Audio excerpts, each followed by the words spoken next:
What's up guys, and welcome back to another episode of the Realistic Summer Career Mode. This is episode number 22, and we start today's episode off on the back of our victory over Oldham in the EFL Cup, put us through to the following round with the draw for the Europa League group stage. Crystal Palace in Europe for the first time in the save, and in the group of the Europa League, Crystal Palace will be taking on...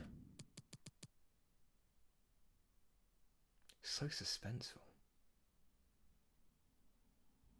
There we are, Group B, and I'll tell you what, it's a tough one as well. We've got Marseille, the French side, Apoel, the Cypriot side, and also Sparta Prague, who have an abundance of young talent in the game, as we know. That's a pretty tough group for our first ever year playing European football. That's not an easy group whatsoever, as we turn down this massive bid for Wilfried Zaha and also one for Nathaniel Klein as well. Nathaniel Klein wanted by Fenerbahce, Milan wanting Wilfried Zaha. Now, obviously, if we didn't win the FA Cup last year, if we weren't playing in Europe, I'd probably accept that deal. But because we just extended the contract of Zaha, it wouldn't be realistic for him to sign a new 4-year deal, I think it was, and then sell him 3 weeks later. And also for Klein as well.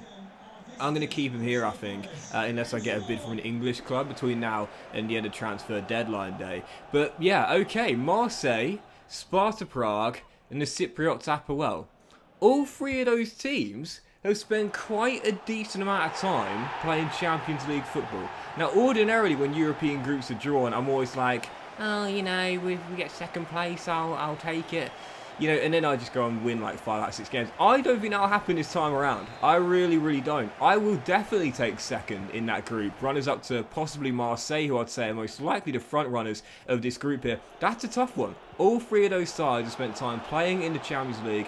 That's not going to be easy whatsoever. Still, for the first game of today's episode, starting the season off, decent start for us. 1-1 draw away at Ellen Road, and then a big win against Everton on match day 2 as well. And that's going to Wolves' third game of the season away at Molineux. They won their first 2 games of the campaign. Away from home against Bruno Lage's side. Molineux is always a place where I find it hard to pick up points, especially in the earlier years of RTGs. I talk about it a lot. There are certain grounds you don't normally play very well at. For me in the Premier League, Villa Park, Goodison Park, Molineux. Normally struggle at these 3 grounds here. We went down early on. Abrechi Zay with an own goal. Great start to the season for Abrechi, the new man to replace Michael Elise on our right hand side. Own goal from a corner. We were back on level terms for Edouard, but Pedro Neto fired Wolves back in front right before the break. This was such a crisp finish, by the way. I don't know what it was about this goal. I had to show you the replay of it. It looked really, really cool from behind the goal. But even so, problems continuing as per usual for Crystal Palace in this save, like all the others I've done in FIFA 22. I could score goals and score plenty of goals, but defending, that is of course my Achilles heel. And right before the break, a chance for us to go 3-1 up, which they do as well. I spent big on Dean Henderson, my new man between the sticks, but I gotta say, he should have stopped this one. Searching for his first clean sheet in the campaign. That was our 3rd goal conceded right before the break. He should have saved it. Adama Traore, we know this guy's got the power. We know he's got the strength. But yeah, camera's pointing to Dean. No surprise. He should have saved it. Didn't. We're 3-1 down. So once again, problems laid bare for all to see. I was getting the chances. I'd scored a goal. I thought I'd probably get a second one at some point as well. And I really should have had it here too. I had 3 chances to score in one passage of play. Save, block, header put wide, still 3-1 down, and again continue to stay in attack mode, get quick chances on the counter. Ize feeding through Odson Edouard, he scored our first. Connor Cody to beat, gets around him, good stop by Jose Sarr, turns behind for a corner. 28 minutes to go, and I couldn't believe I was still down by 2, man. I should have been at least on level terms, not leading this game. Problem was though, simple as this, I just couldn't take my chances. Wolves are taking theirs. Belfodil almost extended the lead to 4, but I just didn't take mine. Then late on in the game, a chance for Wolves to make it 4-1. Belfodil just hit the woodwork, gets around 3 red and blue shirts. Had it not been for Dean redeeming himself, it would have been 4-1. Really action-packed game this though. Really, really action-packed. Our final game of August. I wanted to start the campaign off the first month with 3 straight games without a loss, but this would be a defeat. Brian and Buemo also hit the woodwork in stoppage time as we were still down by 2, and that was how it would finish. It was one of those games where it was like, how would there lot like 7 or 8 goals? Do you know what I mean? I mean, a 4-goal game is pretty common in FIFA 22. You look at the stats here. Wolves had 4 shots. Had a 1.6 XG. I had 11 and a 3.9 XG. Goodness gracious me, how I failed to even get a point in that game. That is so frustrating. But again, I often talk about it. This is why playing Ultimate is so difficult in this year's FIFA, because the AI, they scored with almost every single shot. One hit the woodwork, but other than that, it was it was a pretty. Sorry, they scored with two of their 4 shots, I should say, because of course one was an own goal. But they only need a handful of shots. They only need a couple of shots really to get a goal. You'll need several more. You have to be more clinical. That's the reason I lost that game right there. And so when people ask me, how to improve playing FIFA against the AI on Ultimate, how do you get better? How do you improve, and how do you stand up against Ultimate, which is the hardest you've got in the game? My recommendation is always the same. Don't try and become a better defender. This is FIFA 22, and you've seen it throughout my saves. You've seen it throughout several saves on YouTube, I'm sure, not just mine.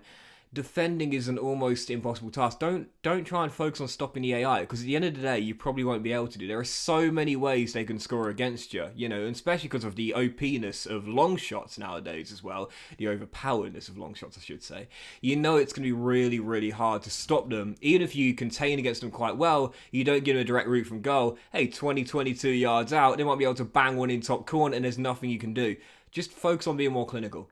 Focus on being more clinical. You will get chances during the game because the games are very open. If you can take those chances, you'll be all right. The key is making sure you do convert the majority of them. Because if you don't, like in that game against Wolves, the AI will score against you with only a couple of shots, and they'll end up winning the game as well. My main recommendation is always, again, don't worry about trying to tighten up your defense. You won't be able to do it. Just be more clinical.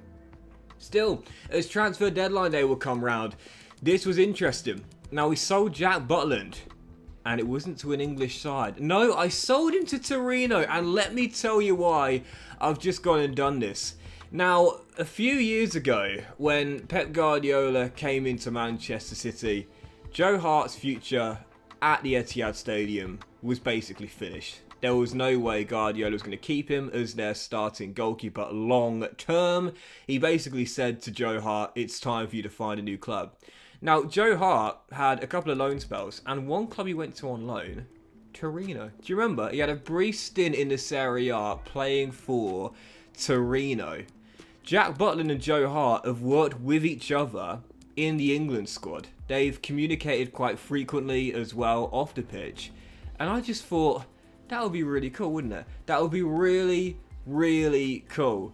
Joe Hart telling Jack Butland, who himself is not a starter here and has been told, like Hart was by Pep Guardiola, he's got to find a new club, hence why I put him on the transfer list. I really like that, I do. Joe Hart basically saying to Jack Butland, I went to Torino to try and rejuvenate my career.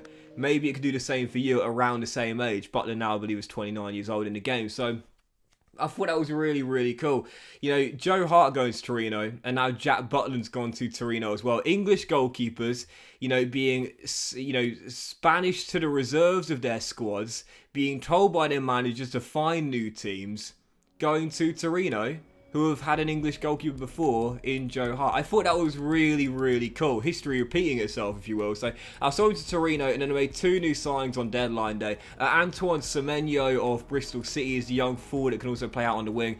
And also Alex Mighton of recently relegated Nottingham Forest. We only had around £6 million to work with on deadline day. And to me, the key this season, I think, is going to be squad depth, man. Like, we are in the Europa League this year. You know all about those European hangovers. It's going to be a step up for our team, playing just domestic fixtures to now squeezing in European games midweek as well, travelling to France, Cyprus and the Czech Republic as well. We need good squad depth. So Semenyo coming in to replace Benteke as our 3rd choice striker, and Alex Mighton in from a recently relegated Nottingham Forest side. I thought both signs are realistic, and I finally managed to offload one of the several players I have on the transfer list. You've seen it. I've got so many players on the transfer list, but I just can't sell them. I just can't get bids for some of these players. It's been so hard to sell these players. And for certain players like Klein and James MacArthur, I just haven't had realistic destinations, which is so frustrating as well. But even so, as deadline day would come to an end with Crystal Palace, Butland goes to Torino. Didn't need him. He was our 3rd choice goalkeeper and wasn't going to play a minute's worth of football this season. And we've also bought in Antoine Semenyo to replace Christian Benteke, 3rd choice striker from the Robins, and of course Alex Might from a recently relegated Nottingham Forest as well. we're keeping it realistic, man. Crystal Palace, we know we like this Football League signings, exactly where our final 2 signings of the window came from as well. So as deadline day ends, you'll see obviously 2 other players as well. Didn't show you them because the negotiations fell through. Christian Bielik of Derby and also Marcus Tavernier of Borough as well. Another Turkish side wanting Nathaniel Klein. Once again, I turned it down. And you see our full list of transfers here. Butland, Milivojevic, and also Benteke leaving. 29 and Milivojevic and Benteke both in their 30s. The big sale, of course, was Elise for a club record 60 mil. But we look at signings coming in here. We needed to focus on those talents from the Football League. That's pretty much exactly what we did for the vast majority of our players. Dean Henderson, of course, was the exception, coming in from Manchester United, a backup goalkeeper at Old Trafford. Now he's got our starting role here at Crystal Palace. I got to say, we got 60 mil for Elise. We started off with a budget around 35 mil. In total, we spent, I think, just shy of £100 million. We look at the team.